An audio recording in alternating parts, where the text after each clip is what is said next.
Here are three things that the pro-Palestine group get wrong about Israel. And I'm going to get a lot of hate for this. Now, the first thing is that there's an apartheid system in Israel. I've been to Israel and I've been to West Bank.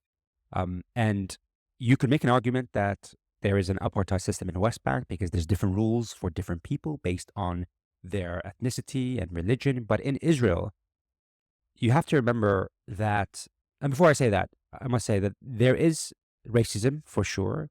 There are cities that do not like Arabs and want Jewish only people and not Muslims or any other faith.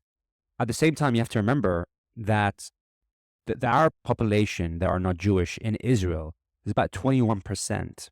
And on top of that, the Arab Jewish, well, not Arab, the Middle Eastern Jewish population that live in Israel are about 40% of the population. So all in all, the majority of the people that live in Israel are either Jewish Middle Eastern, actually come from the Middle East, from Arab countries, from North Africa, or are actually Arab themselves and speak Arabic. And when I went to Israel, it was very interesting because for the first time, I heard the call to prayer, the Muslim call to prayer outside of a Muslim country. I heard that in Tel Aviv. I was shocked when I went there in 2019, 2020. And so I think it's wrong to say that there is an apartheid system in Israel. I spoke to some Arabs that live happily there, that like living there, and have accepted the situation that they are part of Israel now, and that Israel is not just for Jewish people, or at least for Jewish European people, but is actually for Jewish non-European people and for Arabs themselves. Now, following the 7 October attacks that happened, there is now a strong government force about what people can say, and that has hit a lot of Arabs really bad. It's very hard to criticize now the government's actions in Israel. There are people that actually have gone to prison for that, Arabs and non-Arabs. But I wouldn't say that there's an apartheid system in Israel. You could argue that there's an apartheid system in West Bank, and I made that argument in my post about the four pro-Israel arguments that are wrong, which you can watch next. Now, the second argument that the pro-Palestinian group does that is wrong is that all of Israel is Arab land and it should be returned to the Arabs. You must remember that there was always a minority of Jewish people that lived in Israel.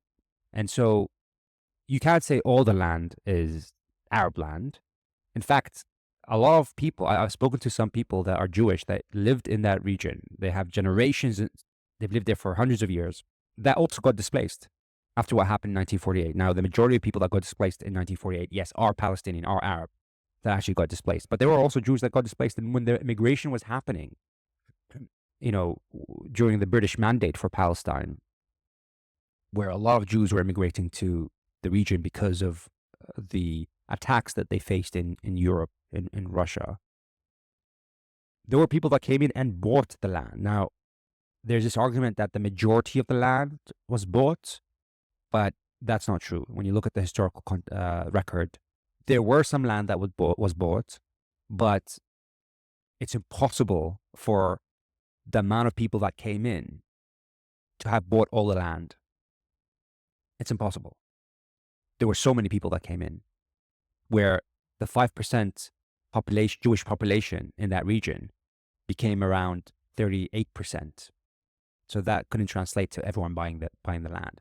But it's just wrong to say that all the land is Arab land, because it's factually incorrect to say that. Usually when they say Arab land, they mean like belongs to the Arab Muslim people. And the third argument that the pro-Palestinian group get wrong, and I think this is the biggest one, is that all Israelis should go back to their own countries. And this is an interesting one, because what you're saying is that I want to remove all Jewish people.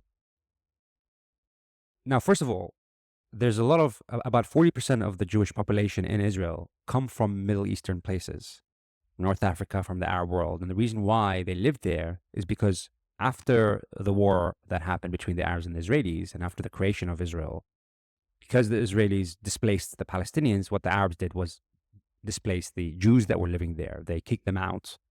They took over their possessions, their houses, and moved them. And these Arabs, for the most part, cannot return to what they used to call their homes in the Arab world. So you can't say that should all the Israelis go back to their own countries, because they just cannot. Now, the majority of the Jewish Israelis in Israel are European Jews, and a lot of them are able or have dual citizenships. They could get citizenships from other places. But now you have a situation where people who were born in Israel have children born in Israel, and those children are going to very soon have children born in Israel, generation over generation over generation. I think it's wrong to say that those people should go back to somewhere else, because all they've known is Israel. Now, we could get into an argument about what happened in 1948 was wrong, and I think, there's a lot of things that happened in 1948 that were just terrible, horrible, especially, against the majority of the population of the Palestinians, because that's who really got displaced in that region, were the Palestinians. But Israel exists now, and we need to work on finding a solution of how Israel and Palestinians can coexist together. And we need to move away from that mindset of we cannot accept Israel, because that doesn't lead to peace. That just leads to continuation of war. And if you do want peace, if you do want the Palestinians to live with equal rights, then we have to come from the table of Israel exists, Palestinians don't have rights. How can both those groups exist peacefully? And if you're taking the stance that Israel shouldn't exist and all those people the Israelis don't have rights because of what happened in 1948 and what continues to happen with the illegal settlements, which I think are wrong, and the displacement and, the demolishing of houses in East Jerusalem and West Bank, which are clearly wrong. We need to find a way where we can reduce that or stop that from happening. Obviously, it's very difficult for someone who has a lot of their people killed to see Israel as a peace partner when Israel is doing the killings. And it's the same thing from the other side. It's very hard for the Israelis to see a peace partner when Hamas, which doesn't represent all of the Palestinians, but does represent a portion of them, carried out these attacks. Those are the three things. I've also done 4 things that the pro-Israeli side gets wrong about Palestine. You can watch that as the next video over here. And if you like this video, press the like button and subscribe. Thank you.